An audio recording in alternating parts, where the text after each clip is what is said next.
कि सुहागिनों के लिए वट सावित्री व्रत जो है यह कितना महत्व रखता है। तो आपने एक कथा सुना होगा सत्यवान और सावित्री का। जो सत्यवान था उसकी उम्र बहुत कम थी। जब यमराज जी उनके प्राण लेने के लिए आए और प्राण लेके जाने लगे तो उसके साथ सावित्री भी पीछे पीछे लग गई और अपने प्रयत्न से वह अपने पति का प्राण यमराज के हाथों से छीन करके लेते आए। तो यही जो ताकत है, जो स्त्री धर्म में ताकत है, जो पतिव्रता में ताकत है, वो स्त्री के लिए यह वट सावित्री व्रत जो है बहुत ही महत्व रखता है, क्योंकि इसका प्रमाण हम माता सावित्री सत्यवान के लिए दे चुकी है कि एक सत्यवती स्त्री क्या नहीं कर सकती है, यमराज तक से डर सकती है। तुम ही दुर्गा हो, तुम ही काली हो, तुम ही सावित्री हो।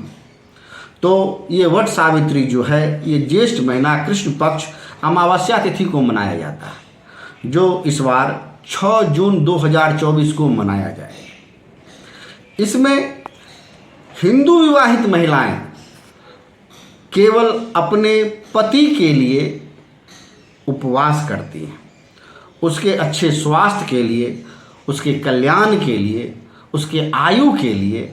उसके साथ साथ प्रत्येक विवाहित स्त्रियां चाहती है कि वह सौभाग्यवती हो करके इस संसार से जाए।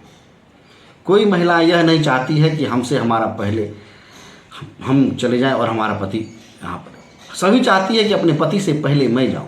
इसी को कहते हैं सौभाग्यवती रहना।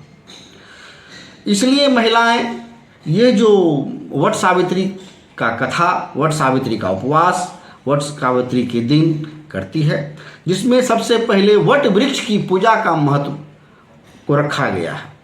इसमें महिलाएं वट वृक्ष के नीचे जाकर के कुछ सामग्री जैसे प्रसाद, फल, फूल, अगरबत्ती, धूप, दीप, इसके साथ साथ चना, अंकुरित मटर, जो मौसमी फल है, लीची, आम, ये सब लेके जाती है एक चंगेरा में, एक छितनी में।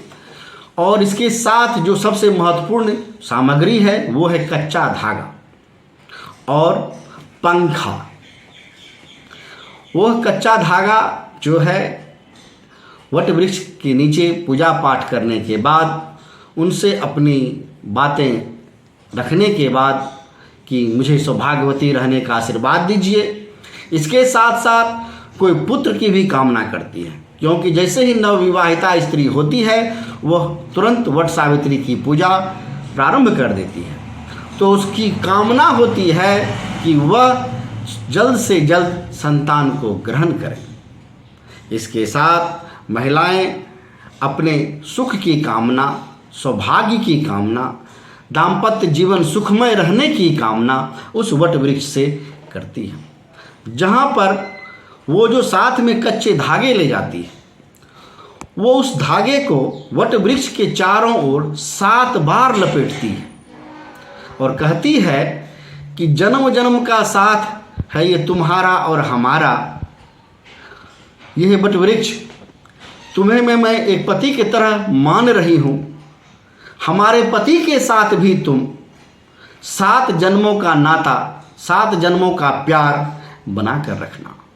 और मैं जब तक जीवित रहूँगी तब तक आपके दरबार में आकर के, वट वृक्ष आपके सामने आकर के मैं नतमस्तक रहूँगी और आपकी पूजा पाठ करूँगी। यहाँ एक चीज़ मैं और कहना चाहता हूँ कि यह जो पूजा है, यह पूजा बहुत ही नियम निष्ठा से की जाती है।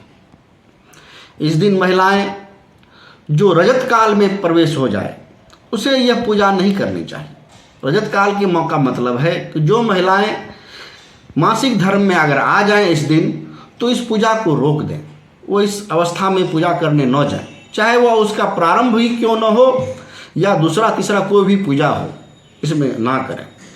क्योंकि यह पूजा आपकी पति की लंबी आयु के लिए, संतान के लिए, पति को अकाल कष्ट से रक्षा करने के लिए, सौभाग्यवती के आशीर्वाद प्राप्त करने के लिए आप करने जा रही हैं। अगर आपसे थोड़ी सी भी भूल हो गई तो समय अच्छा नहीं दिखाएगा। तो इसके साथ मैं फिर आपको कहना चाहता हूँ, यह पूजा करने का विधान क्या है, क्यों हम लोग वट वृक्ष की ही पूजा क्यों करते हैं। तो इसका सबसे पहले कारण है कि कहा जाता है कि ब्रह्मा, विष्णु और महेश, यह तीनों का पवित्र निवास स्थान है वट वृक्ष।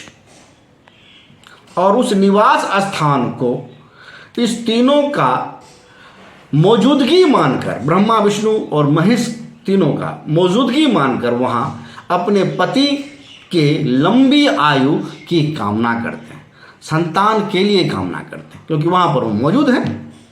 और उनसे कहा जाए, और एक ऐसे ऑर्गेनिज्म जो लिविंग है जिसे वट वृक्ष नाम दिया गया है। कहा जाता है कि वट वृक्ष पूरे संसार में सबसे ज़्यादा ऑक्सीजन देता है। हमारे वातावरण को सबसे ज़्यादा शुद्ध वट वृक्ष ही करते हैं। हमारे सराउंडिंग में जितने भी कार्बन डाइऑक्साइड है सबको ये एक साथ अवशोषित करता है और हमारा वातावरण स्वच्छ करता है। तो इसका महत्व साइंटिफिक भी है और हम लोग उसकी पूजा इसलिए करते हैं कि यह वट वृक्ष हमारे धरती पर बना रहे, इसे कोई काटे नहीं। अगर काटने की का भी संभावना अगर होता है तो हम लोग इसे फिर से लगाते हैं, क्योंकि अगले साल फिर से वट सावित्री व्रत आ रहा है।